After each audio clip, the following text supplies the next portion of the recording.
Hey, a special call out to journalists and nonfiction writers who could use some extra support in these unpredictable times.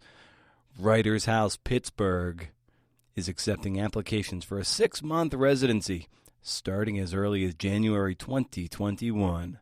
The Writers House is a physical home and long-term residency seeking to provide housing stability, mentorship, and community when you need it most. Head over to writershousepittsburgh.org to learn more. Applications will close on November 30th. That's like in a couple days, so get on it. And then I quickly reverted back to anxiety, so that's where I'm still at. Still anxiety, yeah. I live here.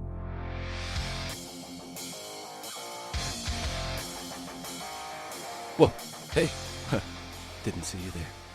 It's Brendan O'Mara, hey, and this is the Creative Nonfiction Podcast, the show where I speak to badass people about the art and craft of telling true stories. A lot of you know that, maybe some of you don't. Sometimes they are purely writers, and sometimes they draw amazing little comics. That's where today's guest, Meichi Ng, comes from. She's the genius behind Barely Functional Adult, her webcomic on Instagram. It's also the title of her graphic memoir, Barely Functional Adult. It'll all make sense eventually. It is published by Harper Perennial. It's my favorite book of the year so far.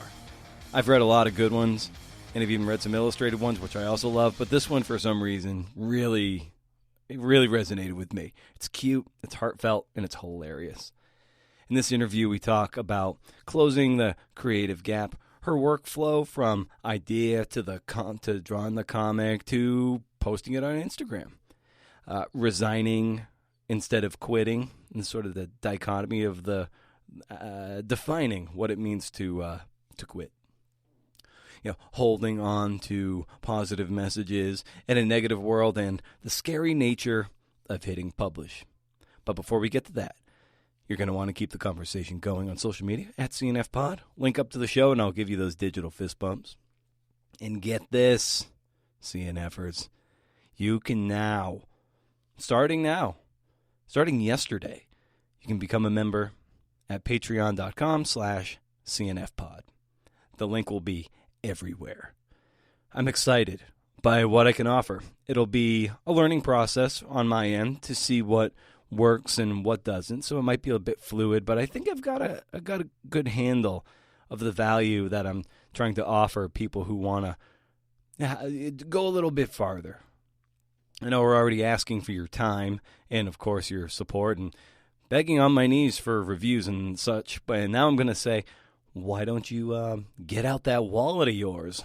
Let's see how that works. But like I said, I'm very excited. I think I'm offering some good bang for buck things, and it's great. I think it's going to be great. I start each day by asking, what can I do to better serve the listeners of this show? I think my offerings check many of those boxes, so I hope you'll check it out. Again, patreon.com/CNFpod. And that means one and only one thing. The audio mag is done. And I'll be publishing it probably next week, but I don't want to promise a day. This edition of the audio mag on isolation is free, but subsequent issues will only be available to members of the Patreon community. So see it as like a subscription to the audio mag. Just the entry-level tier and then all the other tiers after. But keep that in mind.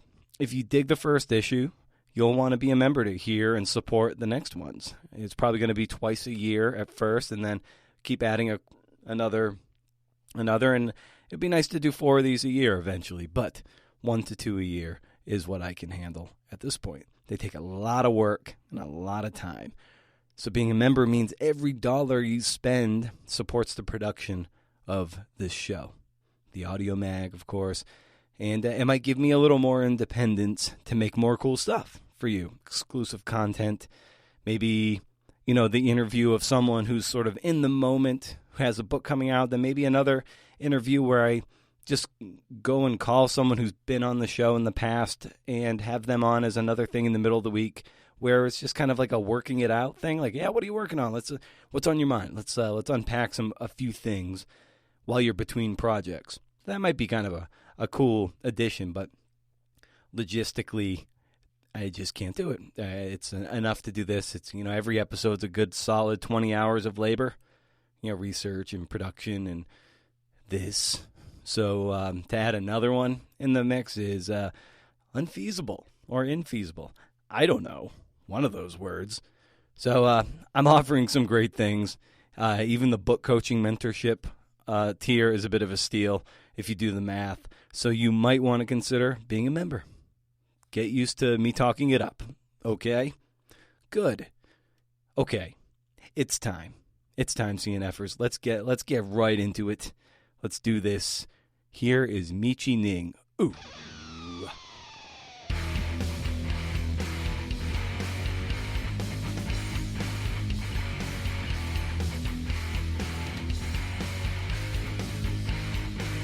Years ago, this might be just kind of a fun jumping off point. You, with your Barely Functioning Adult Instagram, you put together a little cartoon on social media, and you're struggling with it, or whether you deem it of value. So, like, what is your relationship these days to social media, given that it's basically what propelled your comic? Yeah, I think that's always something I struggle with a little bit, in the sense that I think it's a great medium to kind of share out your work, but at the same time, having written the book, I've kind of leaned a little bit more towards longer form stories. So I feel like now I'm in this weird transition phase where I always want to write the longer stories, but then I'm always trying to be mindful that I only have 10 panels to communicate everything on Instagram. And what is the appeal for you with the longer stories and teasing out things as far as you can take it? I think it's just the ability to go further with the story. I feel like in Instagram, you have only so much attention span, and you have only so much time to speak to someone. Whereas when you're telling a story in like a long form setting, like in a book format, you kind of get that time to like warm up with the story and then kind of like do a few tangents and then kind of circle back. And I feel like that journey is a lot more engaging and compelling for me to write as well.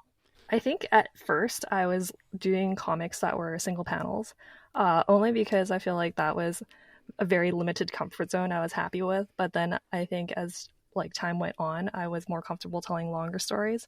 And I think it's in some ways it's a lot easier to tell longer stories because you have a lot more runway to kind of communicate what you want to say. But I think it's just a matter of practicing and just kind of playing around and seeing what works and what you like and what other people like, etc. And in this climate, as an artist or creator, writer, cartoonist, we often need social media to broadcast the work, but at the same time, it sometimes feels like it lands on deaf ears. It doesn't feel like it's working. You feel like you're being taken advantage of, or you're at the mercy of algorithms. So in sort of piggybacking on what we were talking about earlier, how have you been reconciling your relationship to social media and maybe just catering your own craft differently just based on your conflicted feelings with it? Yeah, I think it's interesting that you say that, because I think that whenever I get messages from new comic artists that they want to know what it's like to post on Instagram and what it's like to kind of put your work out there, my number one advice is always to kind of take the analytics with a grain of salt. And I say this because like the marketing side of me wants to go, okay, let's post at the best time. Let's only post things that people like. Let's focus a lot on what's being received well. Whereas I think that leaning too much towards those analytics really takes the fun out of it and kind of, in some ways, guides your story in a way that you might not appreciate, in the sense that you're following likes as opposed to following what you want to tell story-wise. And I think that's sort of a dangerous territory to tread towards. Yeah, and that gets to the point of really just following your taste, and you're probably drawing and writing things that appeal to probably first and foremost yourself. So, So how did you develop your taste as a writer and as an illustrator? I don't even know if it's fully developed at this point, but a lot of it is just looking at what you like and then doing the work of figuring out why you like it. So I think when we look at comics, there's always a list of comics that you like, right? There's always things that you look at and you're like, I like this, but you don't necessarily know why. And for me, a lot of it was trying to kind of aggregate all of those comics that I like and then figuring out why I like it and trying to replicate the feeling that it gives me. And who are some of the comic artists and illustrators that really appealed to your taste and helped you, jumpstart your own drawing? I think Calvin and Hobbes was a big part of Yes. my childhood. Yeah, a Yeah. lot of people kind of grew up with that, and I think that that really guided me in terms of thinking about comics that don't necessarily have to be funny, but more so speak to the heart. I really like hyperbole and a half, so that was how I learned how to do this format of like half comics, half writing, and being able to understand that I can tell stories in this format. And then a lot of different web comic artists that are out in the Instagram universe right now. And so, how did you arrive at your particular drawing style, and in this amazing little character that essentially represents you? So it's funny that you say that because at the start I was kind of just going for the simplest form of character I could use to kind of convey my thoughts. So it started out with a blob because I was trying to keep it gender neutral, and I wanted to make a character that would be relatable to everyone. And I was also under this silly impression that it would be easier and somehow more, I guess, like easier to draw and quicker to draw if I stayed with like a little blob. But as it turns out, it actually is so much harder for me to draw that blob than to draw a person or like a figure character, just because it's one of those things where when you look at it, it looks wrong when you draw it the wrong way, but you don't know why.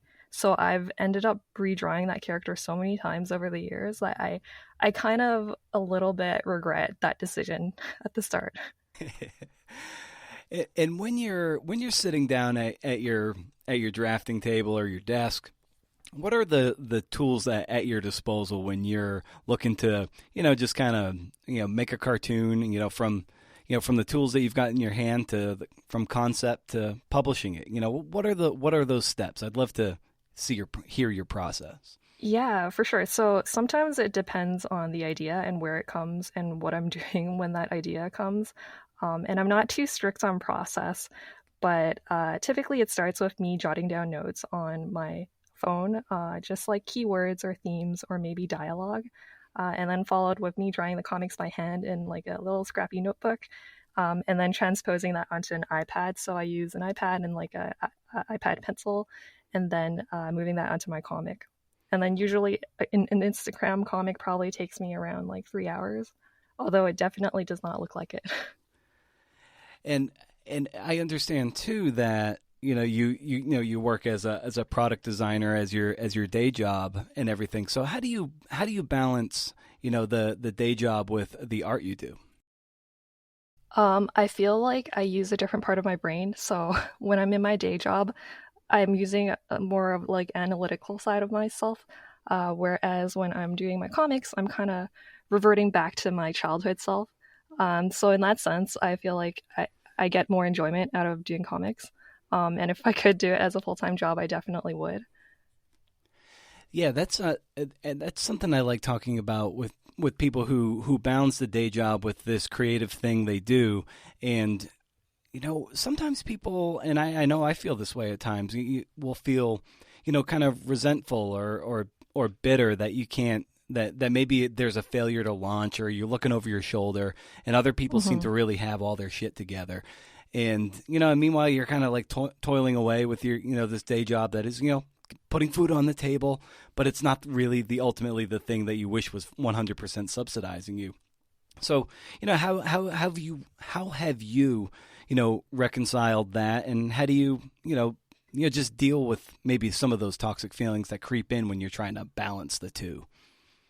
I think that I'm a bit luckier in the sense that I don't hate my day job, so it's not as much of a contrast between like working on comics as well as working on my day job. I think there are different things that I like and dislike about both things. So in the sense that I'm able to kind of know that everything I don't like about my day job, I can kind of get fulfillment from my moonlighting as like a comic artist, and like vice versa, right? Like it's just knowing that everything comes as like at a cost, and knowing that I can't do comics full time, but that's okay because there are things I'm getting from both things. Hmm. I love in your sort of author bio in the back of the book, at least the galley I have, it it says you live in a teeny tiny apartment in Vancouver, and how have you? It's very really important for artists to have a space, as Virginia Woolf might say, it's sort of like a room of one's own. And so, how have you manifested a place in your apartment when you come home from work that is fertile for your creativity?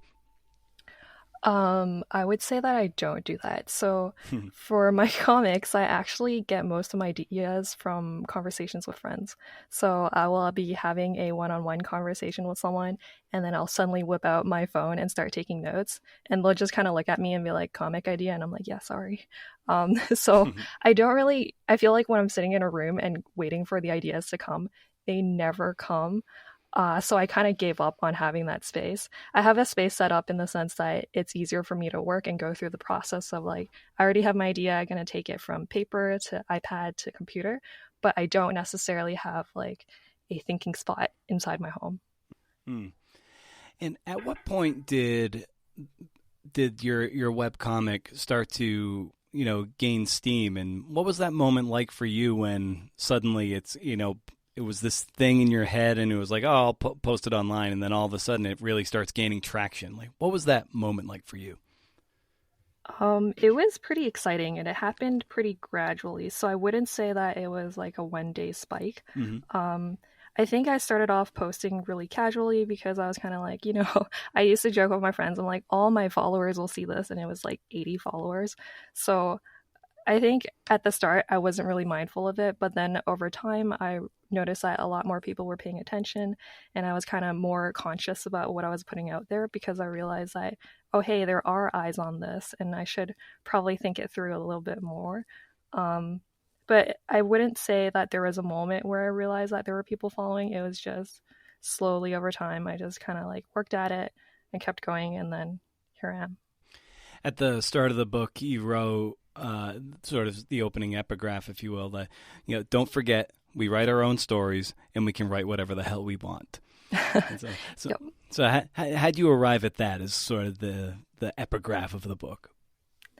Uh, I think that looking back, it's probably a bit more irreverent than I might have wanted it to be, but I think it's just the knowledge that I wanted something to be empowering at the start of the book, and I wanted people to read these stories. And sure, like there's some stories that make you feel, oh, okay, that was something that terrible that happened, and I'm kind of like not feeling so great about it. But I also wanted to let people know that, okay, sure, maybe something not so wonderful happened, but it's still your story, and you still got the reins. So run with it.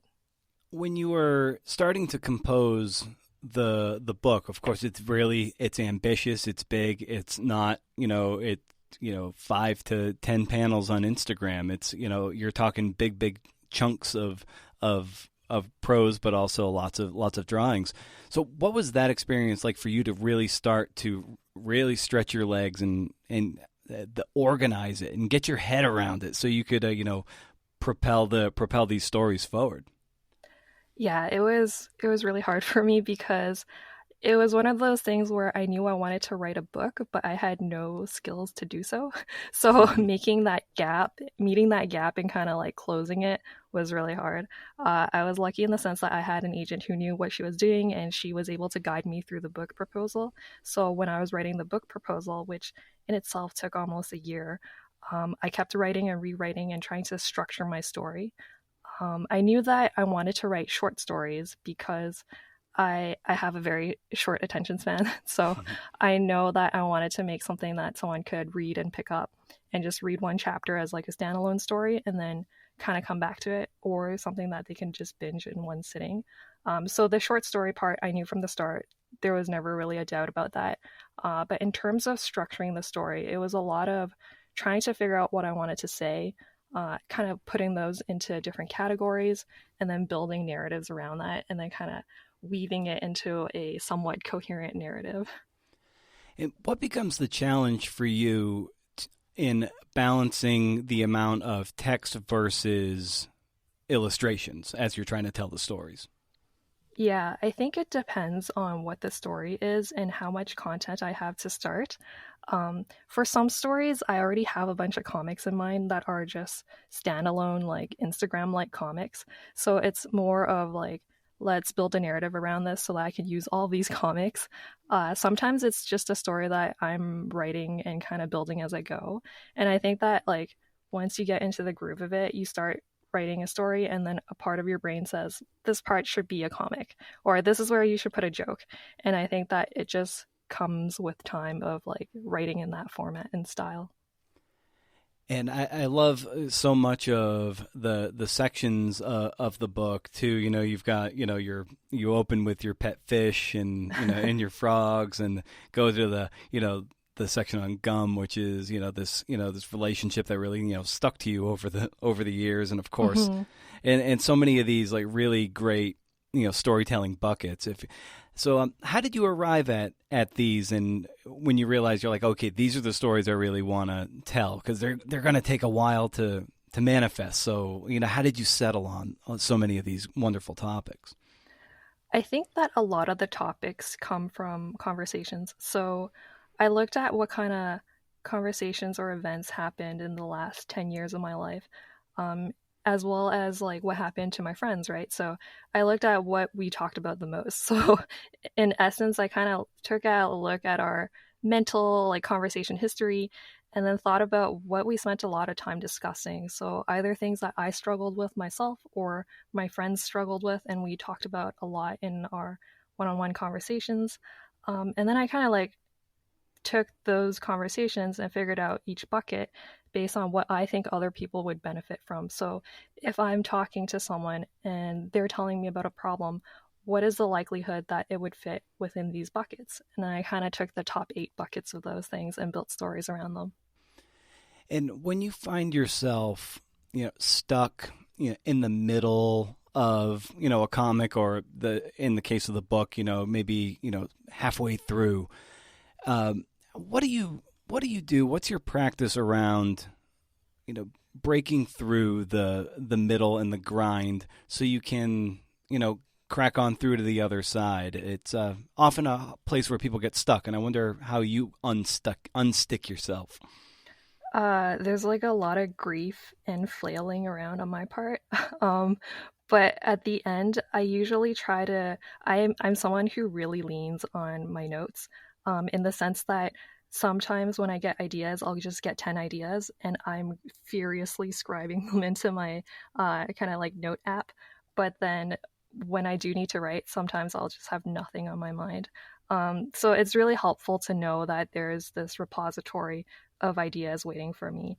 And so I will always circle back to that and kind of like flip through and see what I can get. Sometimes you just won't get anything, in which case I recommend just enjoying yourself and doing something fun, because there's no point of like sitting at your desk and being sullen and have nothing come to you. Yeah, do you sometimes go on, long walks, or go work out, or go watch TV, or listen to a podcast, or anything like that to maybe kind of stir the leaves? I wish I was healthy enough to kind of like default to a run, but unfortunately I'm not. So more often than not, I will listen to a podcast or read a book or watch TV, if I'm being honest.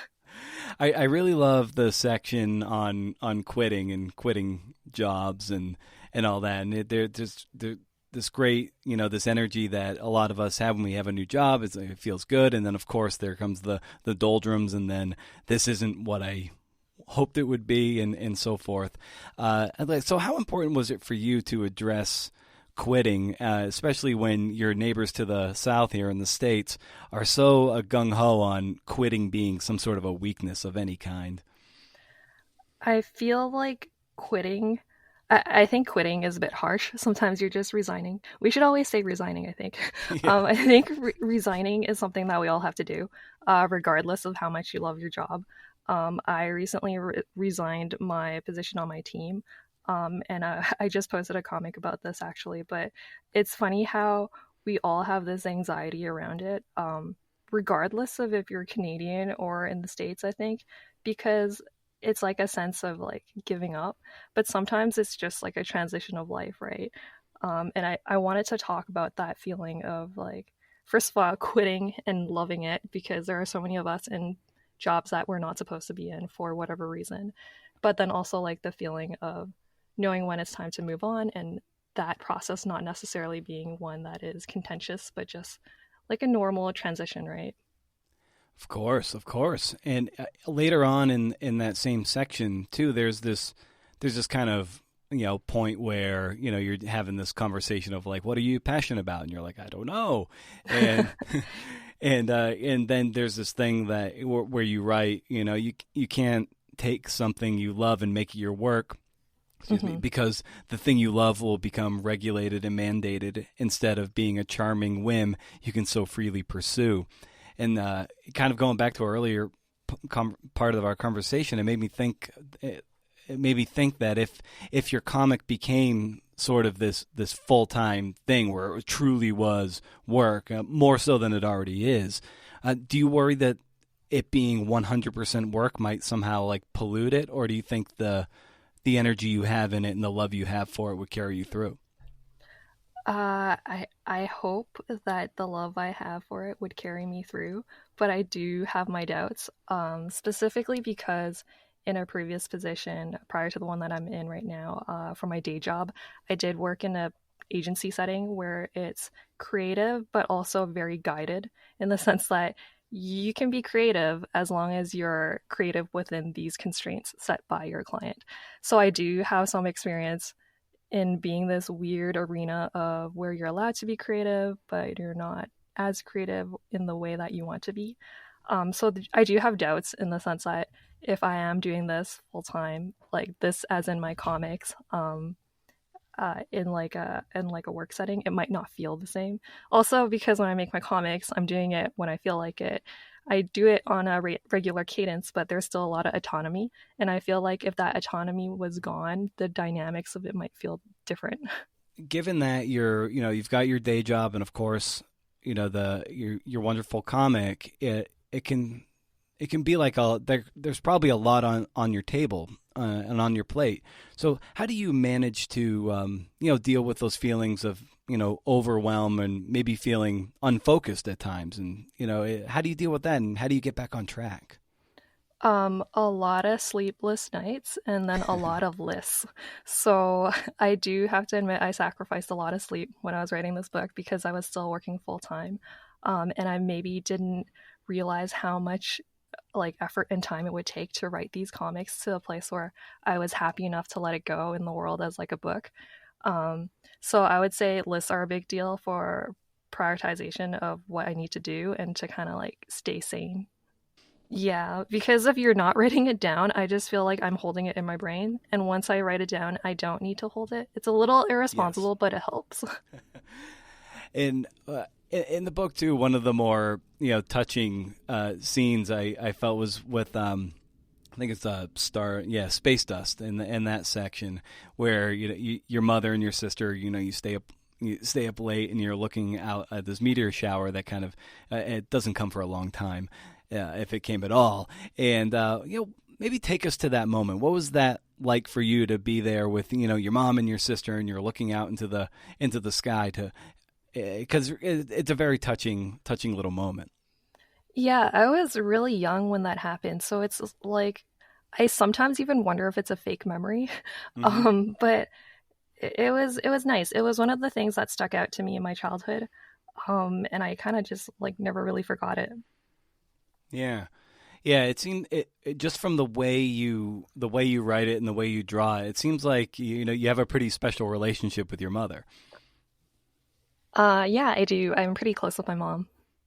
Yeah, and has she like always been someone who's been in your corner and very supportive and put gas in your tank so you can pursue the things that you love to do? Oh yeah, absolutely. She will support any ridiculous idea I bring up, regardless of if it's something I want to do or just like the way we decorate the house for Christmas. But I remember when I first started writing comics, I showed her a couple panels that I made, and I was really proud of them. And she looked at them and she started laughing and was like, "This is really funny." And then I kind of took the comics back and was like, "They're not supposed to be funny, but thank you for your support." And it was like this moment of like, oh, my mom's so supportive, but also I don't think she gets these comics. Uh-huh. Oh, you're right, too, that praise becomes a lot harder to accept when you don't believe you deserve it. As I progressed in my career, I started to question how deserving I was of my so-called achievements. Everyone around me seemed to assume I knew things, but did I? And so how, yeah, like just what, what's the sort of emotion behind that and your ability or inability to accept praise from others? First of all, I really appreciate that you read it the way I intended it to be read. Um, but I think that uh, it's just it was I think it's always hard to accept praise when you're already stressed out about something. I think most of us have had that feeling where you're nervous about something, and the fact that someone is talking about it even kind of makes your nerves go up a bit more. And I think that was just what I felt for a long time, and still feel a lot of times now, where someone is congratulating you and they're doing it with the best of intentions, but at the same time, you're a little bit stressed out that someone is bringing into the spotlight this thing that you're already worried about. And I think that was what I was trying to convey in those chapters. Hmm. Do you have a way of even like curating or collecting nice things that people say about you so you can actually like, you know, read the evidence, when you feel kind of lousy about yourself that, people in fact really do appreciate what you do and value you? Is that something that you think about or even, exercise? Yeah, so at the beginning of starting Instagram, I think maybe like a couple years into it, I made a comic that like some people didn't really like, and then it was just like I think you go through waves of it, right? Where sometimes you feel really good about your work and you feel like you're communicating the right stories and people are receiving it in all the right ways, and then sometimes you feel like nobody really likes it and like this is sort of a waste of time. Nobody really cares, and you kind of get down in the dumps. For me, I try to keep those messages that people send where they tell me something happened in their life, and then they read this comic and they related to it, and it made them feel so much better. And I think it's important to kind of like hold on to those messages, either literally through your inbox or somehow scrapbook collect it, or even just mentally go back to it, because those are the voices that keep you going, right? And like even now when I read reviews, my friend has started telling me that she's gonna like spray bottle me with water every time I read a bad review because I get stressed out about it so much. I try to focus more on the positive reviews, and it's still really hard for me, but I think it's important to remember that there are people who like the things you put effort into, and you should do it for them. When you're dealing with the 3 a.m. voice or the self-doubt voice, what does that voice sound like for you, and how do you persevere in the face of Oh man, that's hard. The 3 a.m. voice comes in sort of like different demons depending on what I'm dealing with at the time. Um, I think talking with friends or like other people or family in general is really helpful. Um, and I think like as I said before, like having that repository of work that you're proud of, whether it's art you created or just things you've done that you're proud of in general. It could even be like things you did to help other people, is really important because I think that we need to have a good understanding of ourselves and like a good kind of evidence of what we like about ourselves so that when we do hear negative feedback, either internally or from other people, we still kind of can stand strong knowing that we work hard, we try to do our best, and we have done good previously. Would you say that you're your own harshest critic? I would say so, but I have read one star reviews, so maybe not. When you are being self-critical, and I'm someone who is impossibly self-critical, and Hmm. I have almost 25 years of journals, which are basically just a record of me just lambasting myself. I wonder what that voice sounds like for you, and maybe how you turn the volume down on it so you can still do the amazing work you do. Yeah, I think the voice is always just maybe it's not good enough. I'm someone who spends a lot of time writing and rewriting, even for like Instagram comics, which look like I spent maybe like 10 minutes on it. That's usually a product of me writing and rewriting the same dialogue, like maybe for 3 hours.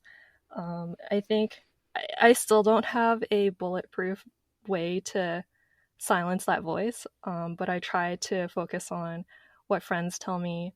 I try to focus on what I know to be true. That might be a bit more positive than what I'm thinking of at the time. And then, if anything, I just talk to friends about it. And I feel like it's always a good reality check to have someone else tell you what they know about you as opposed to you kind of spiraling into darkness. There's a moment too, late in the book where you write. I think you're a lament. You're at an age where culture at large uh, suggested that this is when your dream job should happen. And I guess our culture said, like, if you don't sort of strike that sort of dream job oil well by the time you're like 29 or 30, then you're some sort of a loser or something, that you've missed the mark, you missed the boat, and now you just might as well you know, get into the big fade and, die alone somewhere. So it really spoke to patience in this idea of putting too much social capital on precocity. So I wonder how you've grown to be more, patient in your standing when in finding that sort of perfect gig. I think that it's one of those things where you kind of accept it and move on. Um, like I think we all have those moments of like grief at certain milestones in your life where you're just like, oh no, I'm failing life. And I think that eventually you have to accept it or just spiral endlessly.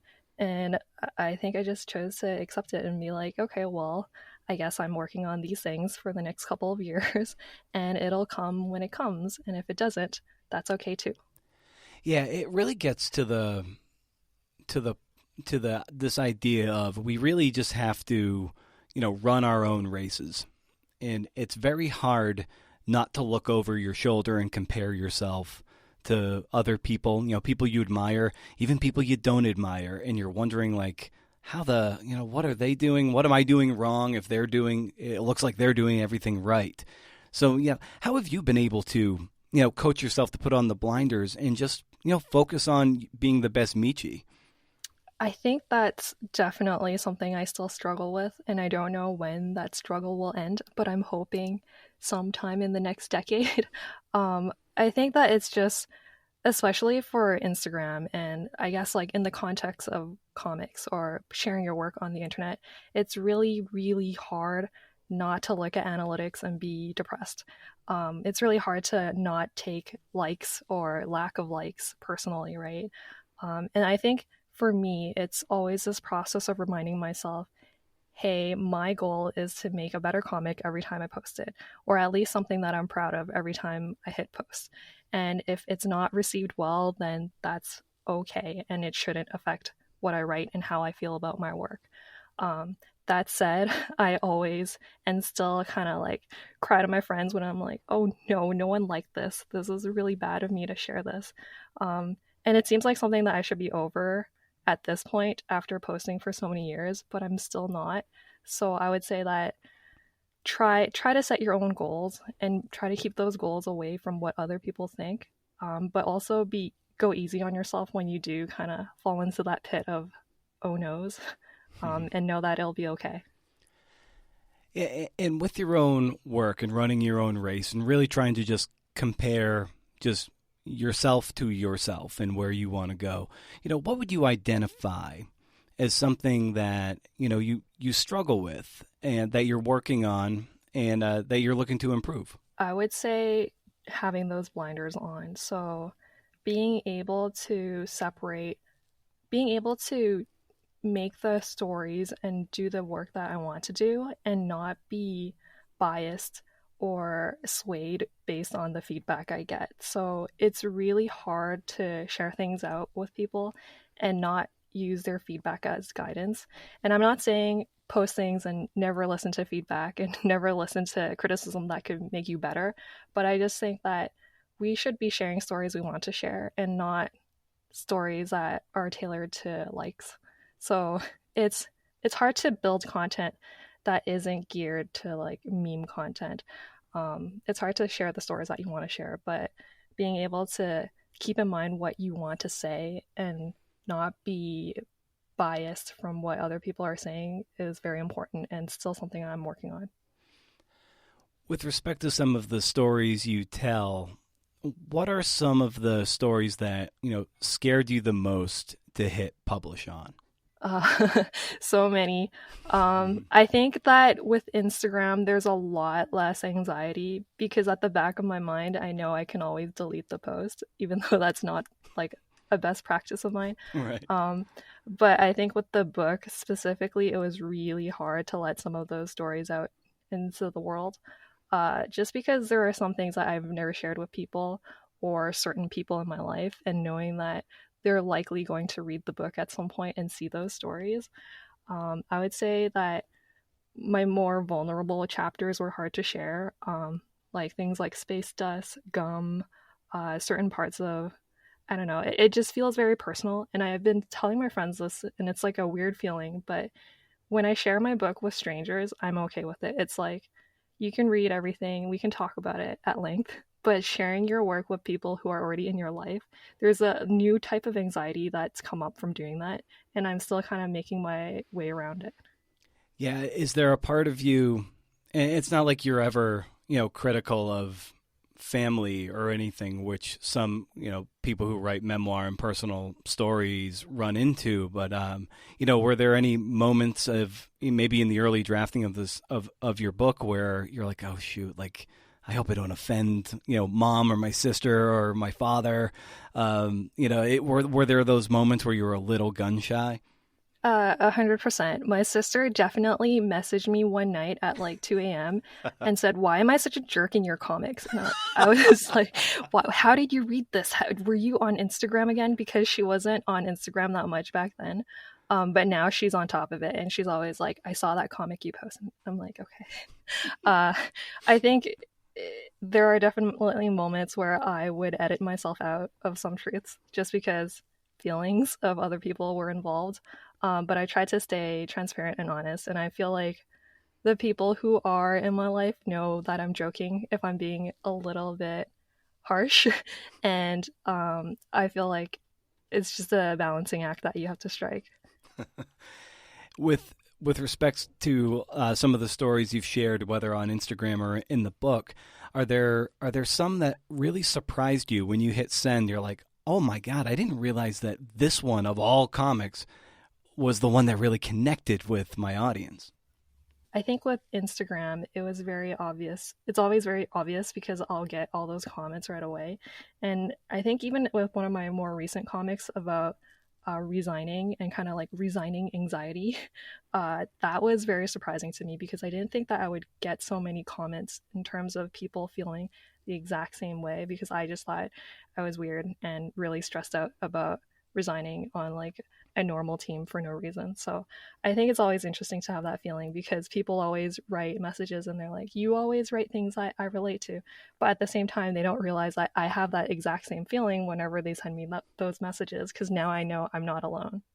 When you're constructing and developing your comics, yeah, what has been the challenge and the struggle to be super super economical with your language, given that you don't have a whole lot of space to make your point and to make a joke and to tell the story? A lot of rewriting and a lot of kind of like cutting out your babies from the book. uh, my editor helped a lot in terms of saying like, do you really need these jokes? And then there's a lot of back and forth where I'm like, I do need that joke actually because it's very important to me. But then eventually learning how to let go of the like extra fluff that you don't necessarily need so that you get to the good stuff. That was has that gotten easier for you over the years, or is it still something you're like, God damn it, like this is still really hard? I think it's gotten easier for dialogue, but it's hard for comics in general. I think it's easier for Instagram because there's only so much space and you don't necessarily need to tell like a whole story. But for the book itself, it was really hard to get rid of a lot of stories that, or like comics that don't necessarily feed into the narrative, but I just wanted because I selfishly wanted that comic to exist in the book. Hmm.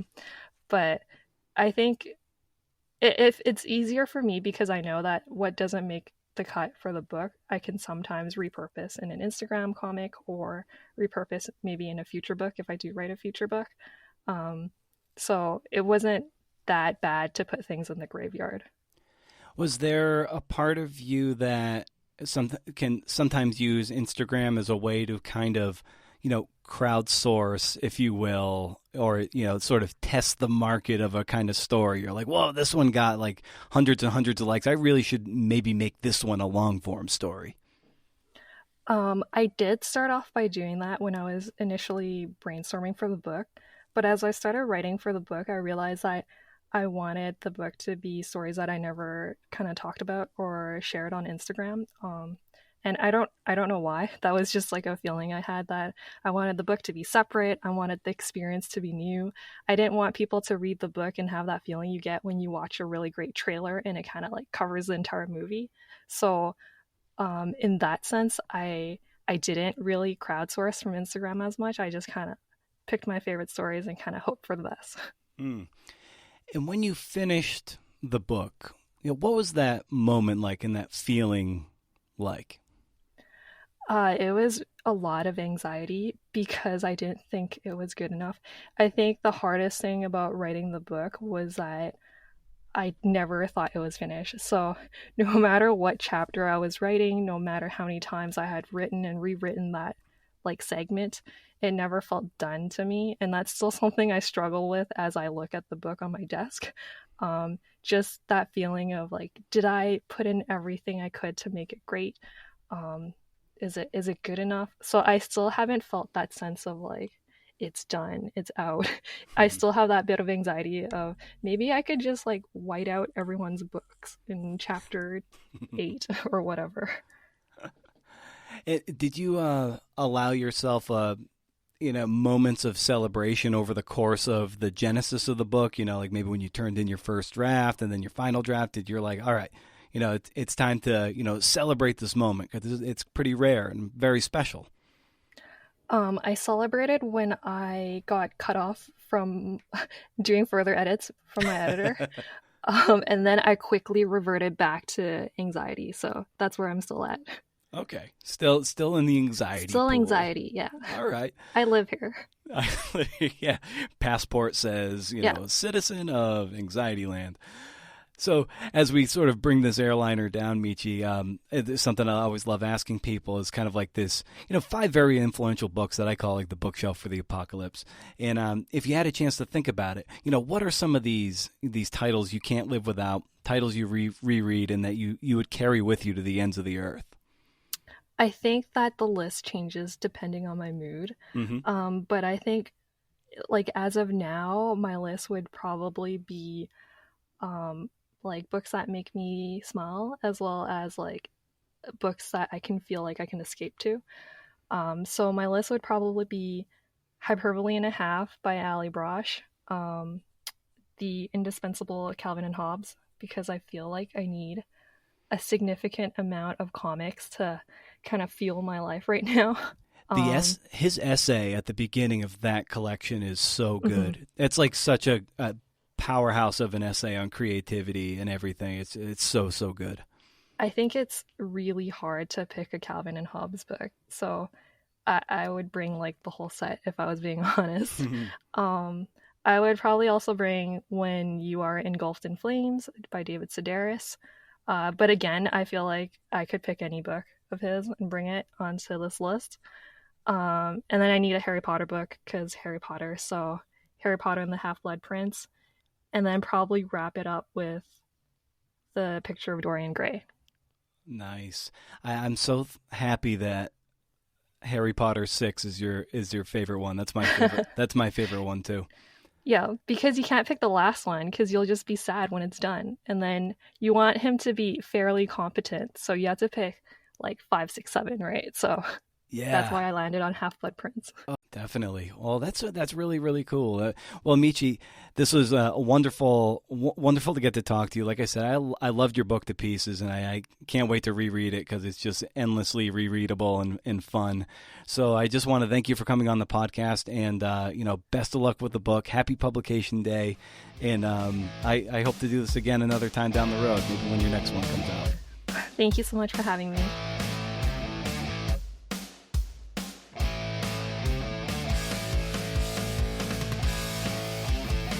Meichi's comic, I love it. I love her comic. It's incredible. At the very least, if you don't buy the book right away, which you should, come on, check out her Instagram, @barelyfunctionaladult. It's hilarious. It's cool. It's fun. Cute. Whatever. I mean, it's hilarious. I can't talk it up enough. I don't know. It brings me joy. Anyway, thanks to Meichi for being on the show, and of course, thanks to you, CNF, for listening.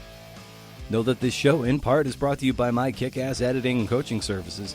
You know that if you need to get in shape, use Spring for a personal trainer. If you can do it, it behooves you to get a personal trainer. Hold you accountable. That's how I see myself when it comes to your project. So if you're ready to level up, and know that when you get involved with me on this, and the writers for the audio mag, they know that I get in there. It's like pottery. I'm like in there helping to shape this thing. And I'm not just talking to you in your ear. We're in the thick of it. So, if this hasn't enticed you, I'd be honored to help you get where you want to go. Hope you had a nice Thanksgiving yesterday. Me, the missus, and Hank @Hooray for Hank on Instagram. I don't manage that account. The missus does. We drove to the Oregon coast and found a secluded hike and got into the woods, man. The mist dripping off the old-growth trees. It was like rain. You looked right up into the misty treetops, and just, drips are coming down. It was cool to the skin. The ground was soft underfoot.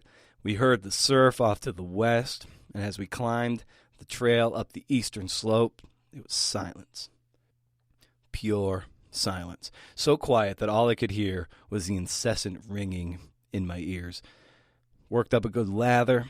Haven't hiked in a while, so it was relieving to be out there, man. It was just nice. It was regenerative. We then parked near Seal Rock along Route 101 and had some vegan turkey sandwiches on pretzel rolls, salt and pepper potato chips, a bit of seltzer water, and I gotta say, man, it was all kinds of good.